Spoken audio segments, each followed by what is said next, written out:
देखिए, सबसे पहले तो नववर्ष की सबको बहुत बहुत बधाई, शुभकामनाएं देती हूँ। उम्मीद करती हूँ हमारा प्रदेश का युवा अच्छे ढंग से मेहनत करेगा। जैसे खेल और खिलाड़ी और सेना की भर्ती में हमारे युवा अच्छे से जाते हैं।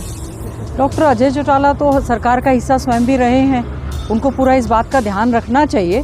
हमारा जो देश है बहुत बड़ा एक लोकतंत्र है, संविधान के तहत सभी चीज़ें यहाँ पर चलती हैं। हम उम्मीद करेंगे, चाहे वो केंद्र की सरकार हो चाहे राज्य की सरकार हो, हमारे युवाओं पर विशेष तौर से ध्यान देने का काम करे। जो आज युवा हमारा नशे की चपेट में आ चुका है, तो ये राजनीतिक मुद्दा नहीं, सामाजिक मुद्दा भी है। हम लोगों को मिलकर उनको उस चीज़ से बाहर करना चाहिए, क्योंकि बेरोजगारी में नंबर 1 हमारा हरियाणा आज उठ चुका है और ड्रग्स की वजह से, बेरोजगारी की वजह से क्राइम लगातार बढ़ता जा रहा है।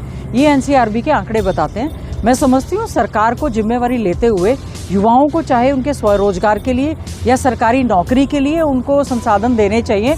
क्योंकि हमारा प्रदेश का युवा जो है, आपने देखा होगा, डंकी के माध्यम से इलीगल तरीके से दूसरे देशों में जा रहा है, क्योंकि यहाँ पर उनको रोजगार मिल नहीं रहे हैं। अगर कोई भर्ती हो भी रही है तो एचकेआरएम की या कच्ची भर्ती हो रही है।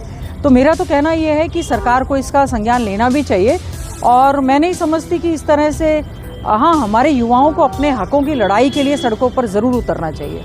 जिस तरह से ये भड़काने वाली बात कही जा रही है, क्या यूथ ऐसा आगे कदम उठाए या ना उठाए? देखिए, यूथ का तो हमारा कहना ये, पढ़ा लिखा यूथ आजकल बहुत ज़्यादा परेशान है, क्योंकि रोज़गार के साधन नहीं है, रोज़गार मिल नहीं रहा है, पढ़ाई लिखाई जो है वो महंगी है, स्कूल कॉलेज सरकारी ज़्यादातर जो है वो बंद होते जा रहे हैं। तो मैं समझती हूँ हमारे युवाओं को भी अपनी जिम्मेवारी पूरी समझते हुए, इस समय मैं समझती हूँ जिस प्रकार से बीजेपी की सरकार ने चाहे केंद्र में 2 करोड़ रोज़गार देने की बात कही थी या प्रदेश में रोज़गार देने की बात करी थी, उनको कहना चाहिए कि प्रदेश सरकार और केंद्र सरकार जो है अपना घोषणा पत्र उठाकर देखे।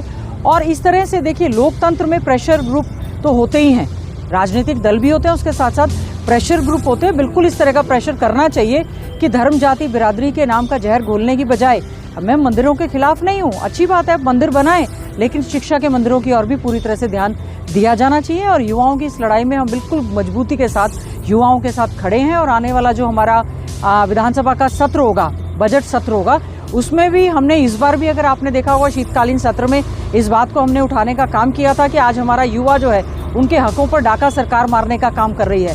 तो युवाओं की हकों की लड़ाई के लिए हम मजबूती से खड़े हैं। और जहां तक जेजेपी की बात है या लोकदल की बात है, वो तो पूरी तरह से कांग्रेस या विपक्षी का साथ देने की बजाय पूरी तरह से सत्ता पक्ष के साथ खड़ी है। लेकिन कांग्रेस अपनी भूमिका को निभाते हुए, और आदरणीय राहुल गांधी जी जो एक लड़ाई लड़ रहे हैं, हम लोग समझते हैं मजबूती से हम उनके साथ खड़े हैं और युवाओं के हित की आवाज़ को पहले भी उठाया था और आगे भी उठाते रहेंगे। चैनल को like, comment, share and subscribe जरूर करें।